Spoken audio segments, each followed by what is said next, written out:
ఎంత మంచిగా కడుపులో చల్లగదల కూడా రైతులకు ఎట్లుండే, ఎంత బాగుండే. కరెంటుకు బాధ ఉండేనా, నీళ్ళకి బాధ ఉండేనా? యూరియా బస్తాలు ఏ శాతం అయితే లేదా ఈ ప్రభుత్వానికి? యూరియా బస్తాలు కావాలి కాబట్టి యాప్ పెట్టినే ఉంటాడు. దుకాణంలో లేకపోతే యాప్లోకి వెళ్తాయా?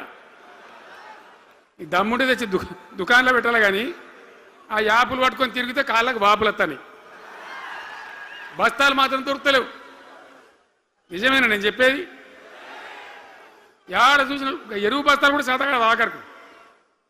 అంతకుముందు కాంగ్రెస్ గవర్నమెంట్ ఉన్నప్పుడు అట్లే ఉండే, పోలీస్ స్టేషన్లో పెట్టి అమ్మిండ్రు యూరియా బస్తాలు.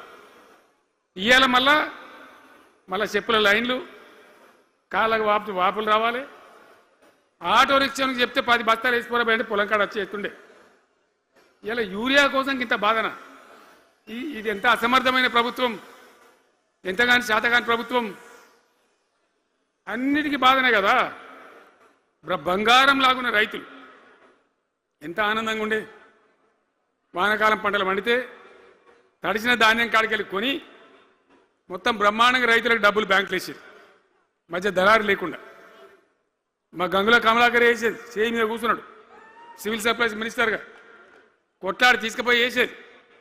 రైతులకు ముందుగా పోవాలి, వాళ్ళు పోయి మళ్ళీ సెకండ్కి పని చేసుకోవాలి. ధాన్యం అమ్మిన డబ్బులు వచ్చేది, ఇటు రైతు బంధు పైసలు వచ్చేది. రైతులు మోతాదు లేకుండ్రి, మంచిగా పని చేసుకున్నారు. ఇప్పుడు ఏమైంది? ఎరువు అనే యాపు, రైతు బంధు కోసం మొగులు చూడాలా, అది నెలకో ఎకరానికి వస్తుంది.